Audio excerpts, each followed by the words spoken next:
करेंगे Indian agriculture के part second पर। बच्चों, इंडियन एग्रीकल्चर के पार्ट फर्स्ट पर हम लोग बात कर चुके हैं। अब हम लोग पार्ट सेकंड पर बात करना स्टार्ट करेंगे। पार्ट फर्स्ट में हम लोगों ने देखा कि किस प्रकार से इंडियन एग्रीकल्चर भारतीय अर्थव्यवस्था में कंट्रीब्यूशन करता है और किस प्रकार से वह हमारी जीडीपी का पार्ट बनता है। बच्चों,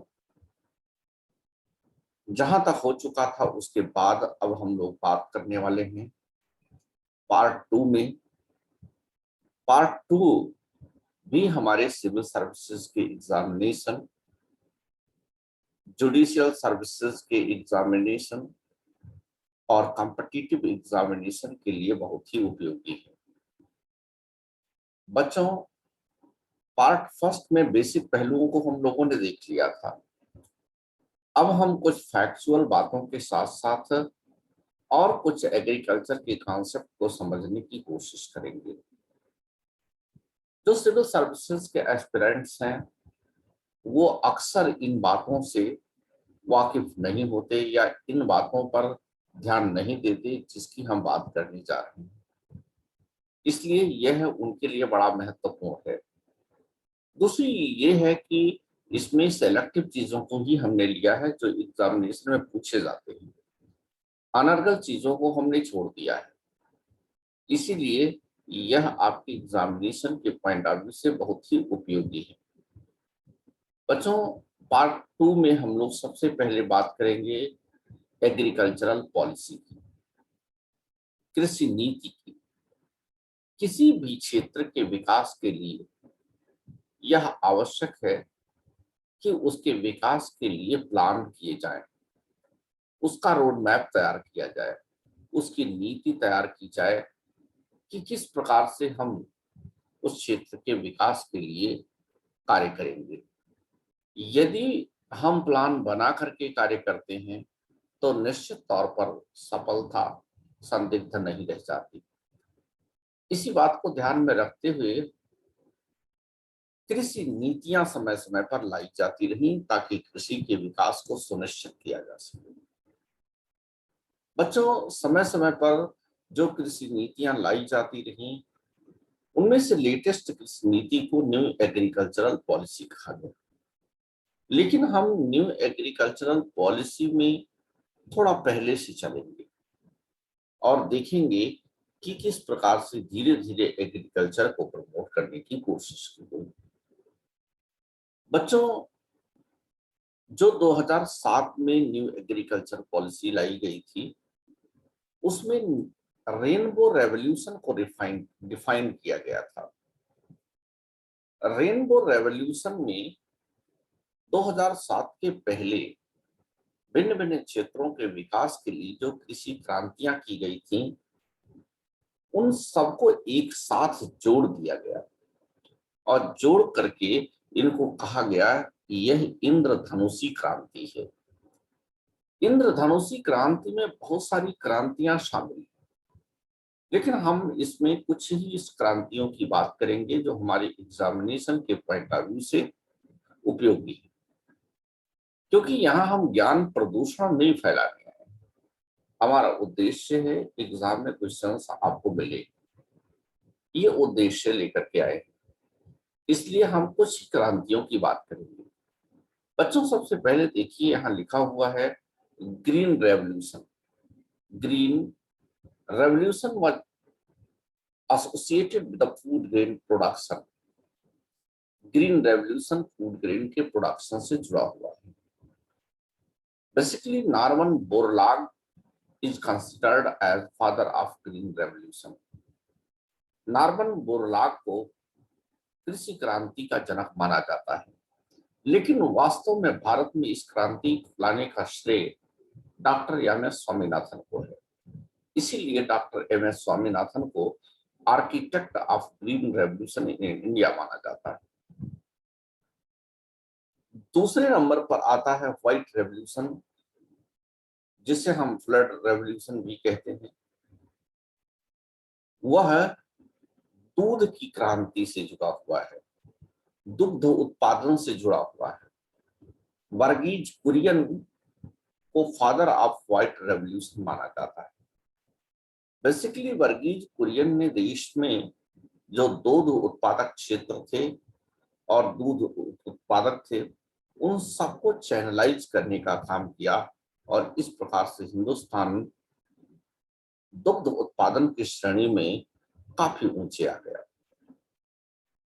तो जो ऑपरेशन व्हाइट था, या आप कह सकते हैं और व्हाइट रेवोल्यूशन था, उसे हम दुग्ध क्रांति से, दुग्ध उत्पादन से जोड़ते हैं। बच्चों, उसके बाद में आता है तिलहन उत्पादन से संबंधित बातें। हिंदुस्तान में ऐसे क्षेत्र बहुत से हैं जहां केवल तिलहन का ही उत्पादन होता है, यानी सरसों, तिल या ऑयल सीड से जुड़े हुए जितने भी प्रोडक्शन हैं, उनको बढ़ावा देने के लिए भारत सरकार ने येलो रेवोल्यूशन शुरू किया, यानी पीली क्रांति शुरू की। इसको भी इंद्रधनुषी क्रांति में जोड़ा गया। फिर उसके बाद में ब्लू रेवोल्यूशन मत्स्य उत्पादन से है, फिशरी से जुड़ा हुआ है। रेड रेवोल्यूशन मीट और टोमेटो के प्रोडक्शन से जुड़ा हुआ है। और गोल्डन रेवोल्यूशन बेसिकली फलों के उत्पादन से जुड़ा हुआ है। तो ये बहुत सारे उत्पादन, फलों में बेसिकली आप कह लीजिए कि एप्पल प्रोडक्शन है, यानी सेब उत्पादन। ग्रे रेवोल्यूशन फर्टिलाइजर से जुड़ा हुआ है। Black and brown revolution non conventional energy sources से जुड़ा हुआ है, अर्थात गैर परंपरागत ऊर्जा स्रोत से जुड़ा हुआ है। सिल्वर रेवोल्यूशन देश में अंडे के प्रोडक्शन से जुड़ा हुआ है, चूंकि अंडा प्रोटीन का बहुत अच्छा साधन माना जाता है, इसीलिए देश के लोगों को प्रोटीन उपलब्ध कराने के लिए अंडे के उत्पादन को बढ़ावा देना आवश्यक था, और इसे सिल्वर रेवोल्यूशन का नाम दिया गया। उसके बाद राउंड रेवोल्यूशन आता है, जो पोटैटो के प्रोडक्शन से संबंधित है। देश में पोटैटो का उत्तर भारत में बेसिकली बड़ा इंपॉर्टेंट रोल रहा है। उत्तर भारत की अर्थव्यवस्था में, खाद्य पदार्थों में इसे मेजर स्केल पर यूज किया जाता है।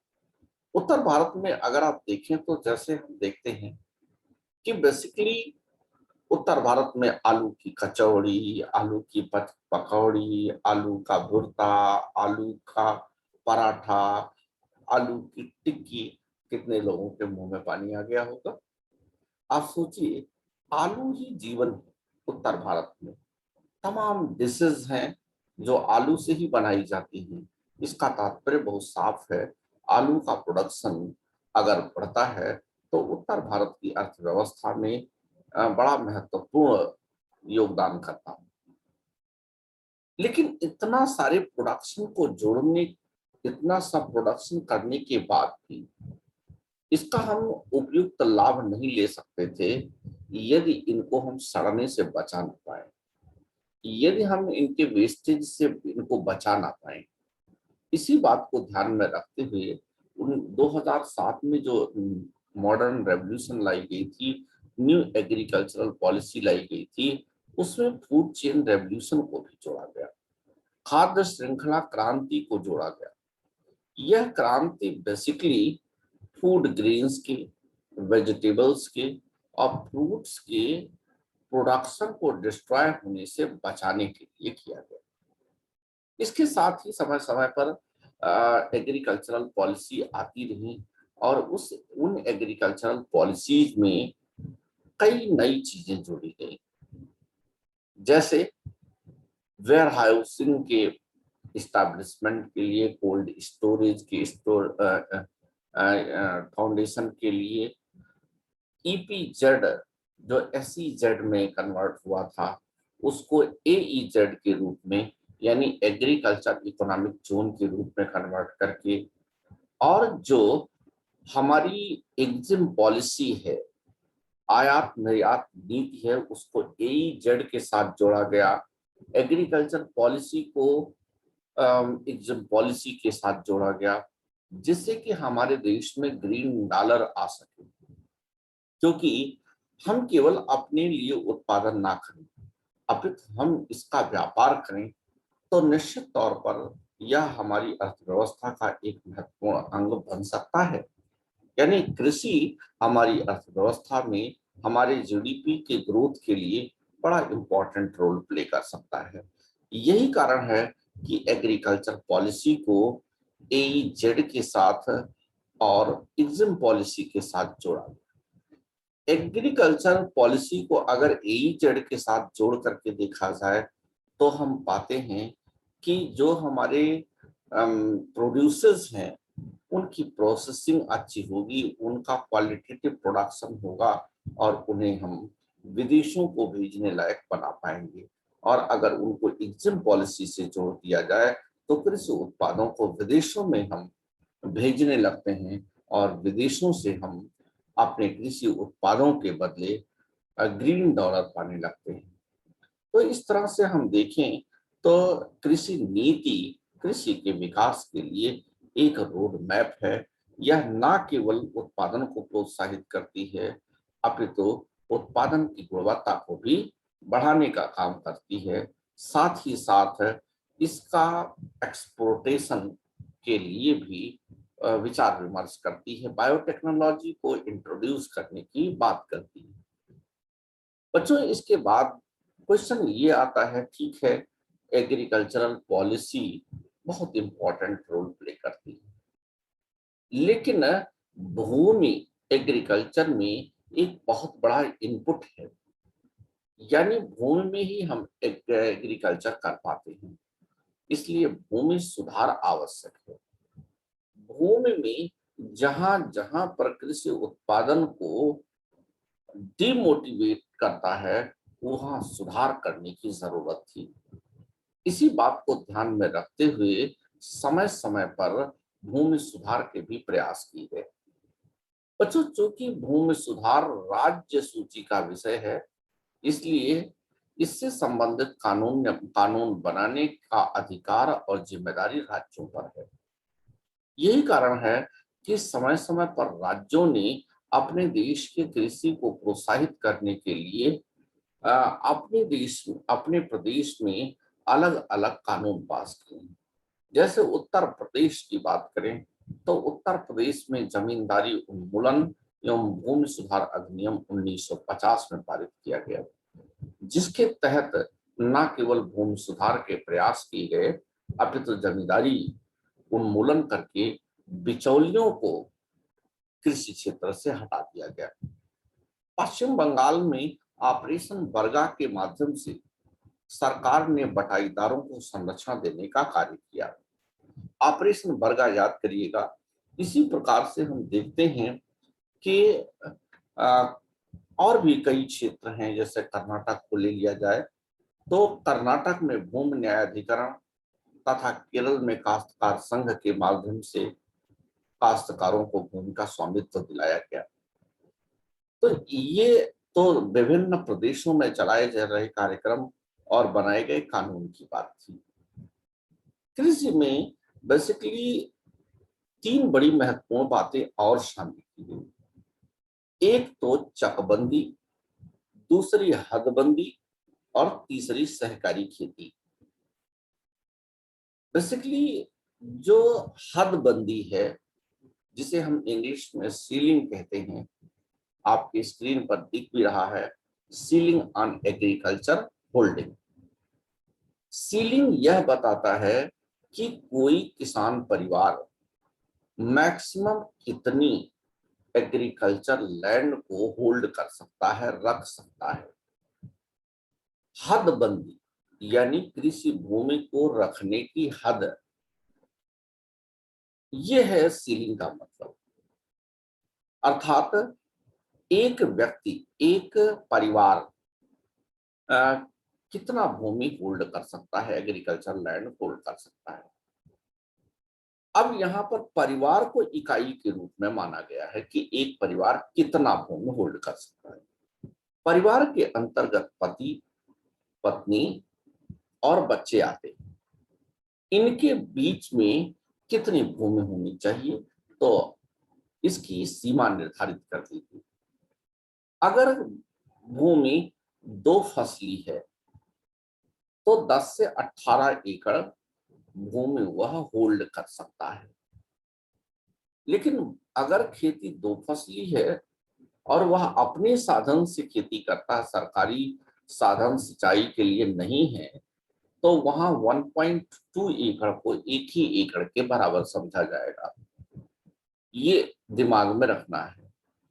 फिर जहां पर एक ही फसल की सिंचाई संभव है, वहां 27 एकड़ तक कोई परिवार एग्रीकल्चर लैंड को होल्ड कर सकता है। और जहां पर कभी कभी खेती होती है, अर्थात अन्य भूमि के संबंध में 54 एकड़ तक किसान लैंड होल्ड कर सकता है। ये क्राइटेरिया रखा गया। बच्चों, इसके बाद में दूसरी बात आती है चकबंदी। चकबंदी भी कृषि के उत्पादन को प्रोत्साहित करती चकबंदी भी कृषि के उत्पादन को प्रोत्साहित करने के लिए लाया गया था। बेसिकली चकबंदी किसान के या किसान परिवार के छोटे छोटे खेत जो पूरे तमाम जगहों पर बिखरे हुए होते हैं, उनको एक जगह लाने के लिए किया जाता है। यानी खेतों के छोटे और छिटके होने की समस्या के समाधान के लिए लाया जाता है, ताकि वह समाज के अधिक काम आ सके, किसानों के अधिक काम आ सके। इसी पॉइंट ऑफ व्यू को आधार बना करके चकबंदी का कॉन्सेप्ट लाया गया। बच्चों, इसके बाद दूसरे नंबर पर आता है सहकारी खेती। सहकारी खेती भी वास्तव में उपज बढ़ाने के लिए कृषि में मॉडर्न टेक्निक को अप्लाई करने के लिए तमाम तरह के रिसोर्स समस्याओं को हल करने के लिए लाया गया था। बेसिकली सहकारी खेती रूस की प्रेरणा से भारत में प्रथम प्रधानमंत्री पंडित जवाहरलाल नेहरू लाना चाहते थे। इसी बात को ध्यान में रखते हुए 1959 में नागपुर में कांग्रेस का अधिवेशन हुआ आजादी के बाद। इसमें नेहरू जी के प्रस्ताव को मुहर मिल गई और भारत में सहकारी खेती करने की मान्यता मिल गई। बेसिकली सहकारी खेती का मतलब है गांव के काश्तकार भिन्न भिन्न तरीके से जुड़ करके एक सामूहिकरण करके खेती बाड़ी करते। निश्चित तौर पर जिनके पास बहुत कम जमीन है, वह बड़े संसाधन विकसित नहीं कर सकते, तो अगर छोटे छोटे काश्तकार मिलकर के अपनी सारी भूमि को एक कर लें और सब लोग मिलकर के सरकार से रिसोर्स सहायता के रूप में प्राप्त करें, कृषि रक्षा इकाइयों से सहायता प्राप्त करें, एक्सपर्ट रखें, तो ऐसे में उनके खेतों से अधिक उत्पादन और उत्पादकता प्राप्त की जा सकती थी। और इससे सरकारी लाभ भी उनको जो प्राप्त होते, उनके लिए उपयोगी सिद्ध होते। इसी बात को ध्यान में रखते हुए सहकारी खेती को विचार के लिए रखा गया और इसे मान भी लिया गया। बेसिकली सहकारी खेती 4 प्रकार की होती है, जो हमारे एग्जाम में सामान्यतः नहीं आती, लेकिन फिर भी हम नाम ले लेते हैं। काश्तकार सहकारी खेती, सामूहिक सहकारी खेती, उन्नत सहकारी खेती और संयुक्त सहकारी खेती, जो नाम से ही क्लियर है। लेकिन हम इस पे ज्यादा बात नहीं करेंगे, क्योंकि ये हमारे एग्जाम के पॉइंट ऑफ व्यू से ज्यादा इम्पोर्टेंट नहीं है। हम उन पहलुओं पर ज्यादा बात करेंगे जो हमारे लिए अधिक उपयोगी है। बच्चों, एक बड़ा इम्पोर्टेंट टॉपिक हमारा ये है कि size of functional land holdings, यानी कृषि जोतों का आकार। भारत में लैंड होल्डिंग्स यानी एक किसान कितना लैंड होल्ड करता है, उसकी सीमा के आधार पर भारत में कृषि जोतों को 5 प्रकार में डिवाइड किया गया है। यानी land holdings can be classified in 5 groups in India. Bharat में लैंड होल्डिंग्स को 5 प्रकार में विभाजित किया गया है। नंबर 1, मार्जिनल लैंड होल्डिंग, सीमांत कृषि जोत। सीमांत कृषि जोत वह जोत होती है जिसका आकार 1 हेक्टेयर से कम है, यानी 2.5 एकड़ से कम है। इसको दूसरे अर्थ में समझिए कि अगर किसी किसान परिवार के पास 1 हेक्टेयर से कम लैंड है तो वह सीमांत जोतदार कहलाएगा और उसकी जोत सीमांत जोत कहलाएगी। यही जोत हिंदुस्तान में सबसे ज्यादा है, यानी मार्जिनल लैंड होल्डिंग हिंदुस्तान में सबसे ज्यादा पाई जाती है। ये दिमाग में रखिएगा, हमारे एग्जाम में यहां से क्वेश्चन बन सकता है। दूसरे नंबर पे आता है स्मॉल लैंड होल्डिंग। इनका आकार 1 हेक्टेयर से ज्यादा और 2 हेक्टेयर से कम का होता है।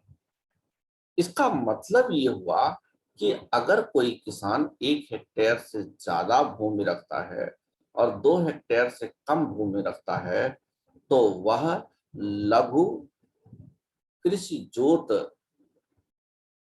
वाला किसान कहलाएगा और उसकी कृषि जोत लघु कृषि जोत कहलाएगी। फिर तीसरे नंबर पर स्मॉल मीडियम होल्डिंग।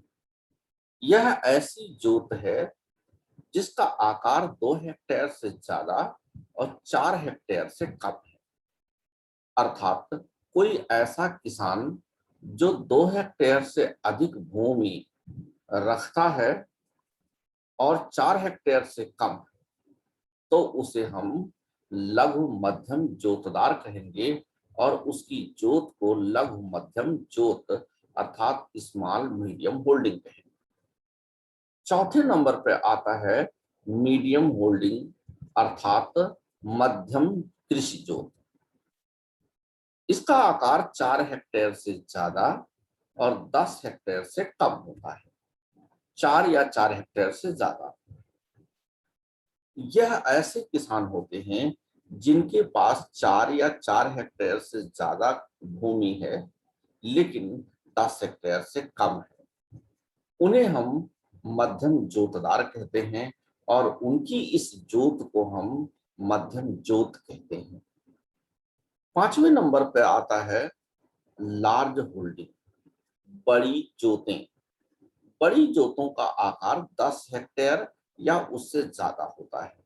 अर्थात ऐसा कोई किसान जो 10 हेक्टेयर से 10 या 10 हेक्टेयर से ज्यादा भूमि होल्ड करता है तो वह बड़ी जोतदार कहलाएगा और उसकी जोत बड़ी जोत कहलाएगी। सबसे बड़ी जोत नागालैंड में प्राप्त हुई, लेकिन सबसे अधिक संख्या में लार्ज होल्डिंग्स यानी बड़ी जोतें राजस्थान में पाई जाती हैं। बच्चों यहाँ से क्वेश्चन बनता है, इसलिए हमारी बात को जरूर ध्यान रखिएगा।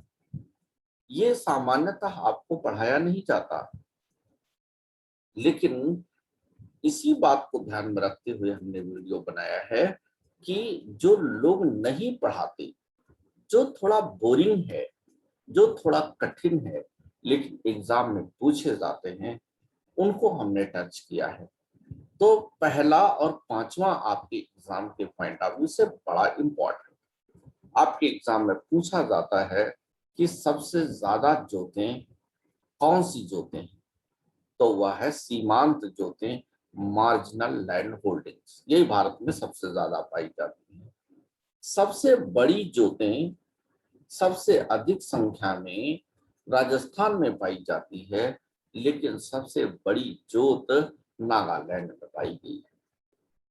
बच्चों इसके साथ साथ एक बात हम और करते चले कि एग्रीकल्चरल लैंड के मामले में हिंदुस्तान दुनिया का दूसरा सबसे बड़ा देश है। अर्थात अमेरिका के पास सबसे ज्यादा एग्रीकल्चरल लैंड है, उसके बाद भारत के पास सबसे ज्यादा एग्रीकल्चरल लैंड है, यानी हमसे कम एग्रीकल्चरल लैंड चाइना के पास है, लेकिन तमाम प्रकार के उत्पादनों में आप देखेंगे चाइना हमसे आगे है। ऐसा इसलिए है क्योंकि उसकी प्रोडक्टिविटी ज्यादा है। प्रोडक्टिविटी ज्यादा होने के पीछे कारण है उसकी टेक्नोलॉजी हमसे ज्यादा अच्छी है। वह हाई टेक्निकल चीजों को यूज करता है, हाई टेक्नोलॉजी को यूज करता है एग्रीकल्चर में, जिसकी वजह से उसकी प्रोडक्टिविटी ज्यादा है और फिर ओवरऑल प्रोडक्शन उसका अधिक हो जाता है। बच्चों इस वीडियो में बस इतना ही। अगले वीडियो में फिर हम मिलेंगे नए टॉपिक के साथ। All the best.